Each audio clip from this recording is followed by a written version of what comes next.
88년 서울올림픽 때 영어 통역 자원봉사로 일했던 나의 베프 경민이의 형은 그야말로 나에겐 우상 그 자체였다. 나의 롤 모델이었다고나 할까. 당시 고려대 신방과 학생이었던 그 형이 멋지게 통역 자원봉사자라는 명찰을 달고 우리가 마련해 놓은 스포츠 대축제에 참여한 외국인들과 대화하는 모습이 며칠 아니 몇 달 동안 내 머릿속에서 떠나질 않았다. 나라는 사람은 꿈도 못 꿀 그런 일로만 여겨졌고 그저 부럽기만 했다.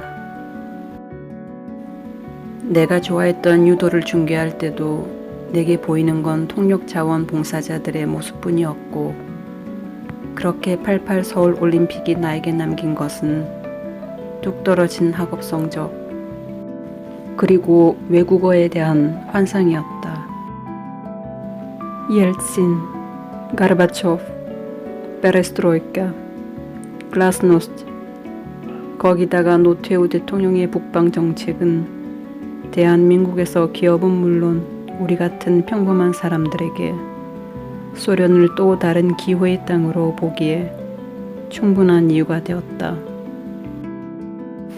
러시아 유학 중 그리고 유학을 다녀온 후에도 계속된 나의 통역사로서의 부업은 나에게 시간 관리, 체력 관리, 돈 관리, 마케팅, 직업관 형성 등등 참 많은 것들을 고민하게 하였고 또 하나하나씩 나의 것으로 만들 수 있게 도와주었다. 지식을 판다는 행위에 대해서도 그리고 그에 따르는 책임감도 몸소 배우게 되었다.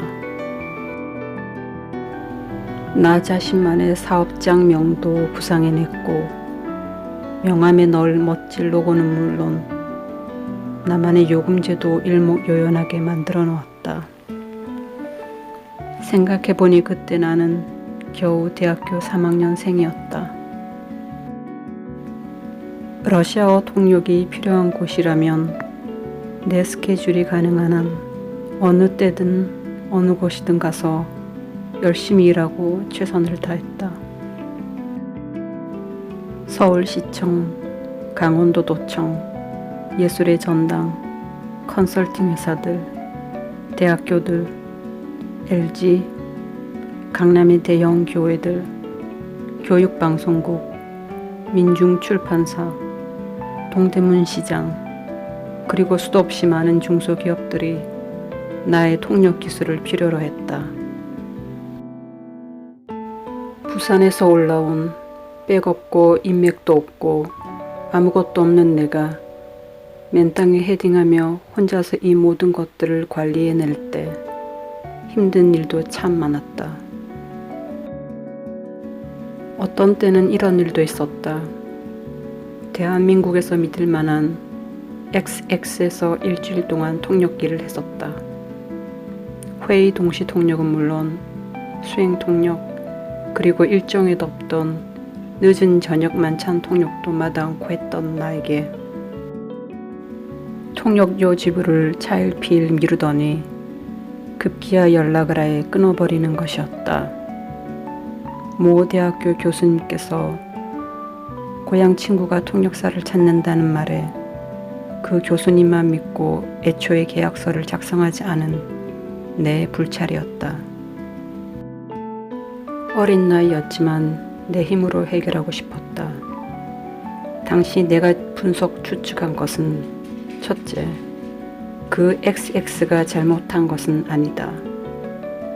둘째, 분명 XX는 내 앞으로 통역료를 지불했을 것이다.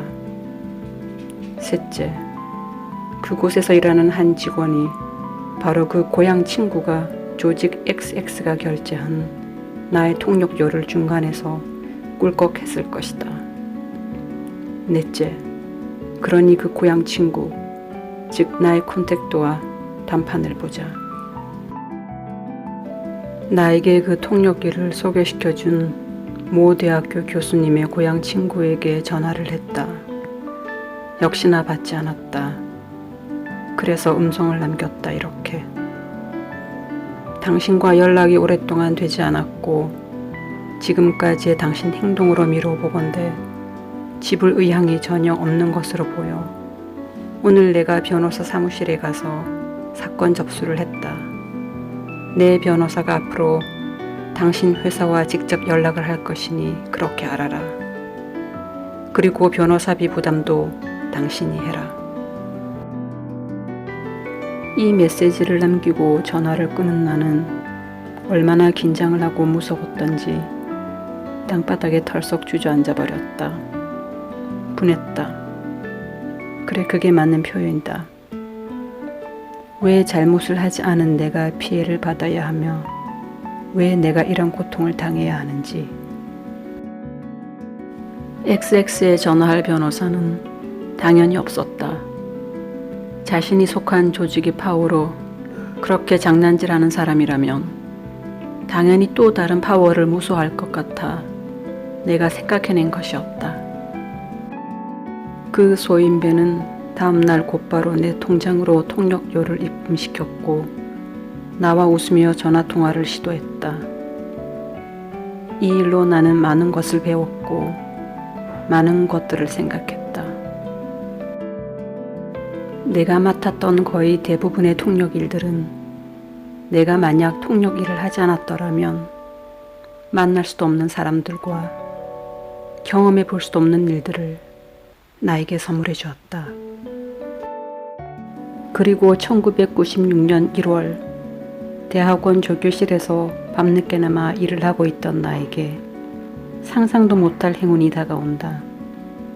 당시 KBS 뉴스방 교영 동시 통역사의 개인적인 사정으로 내 기억으론 출산이라고 들었던 것 같다.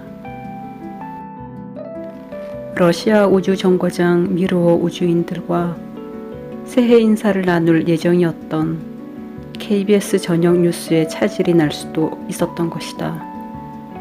그리고 러시아어 통역사를 전국 방방곡곡 수소문을 하다가 뉴스 시간 시작 시간을 약 1시간 남겨놓고 나와 연락이 닿았던 것이다.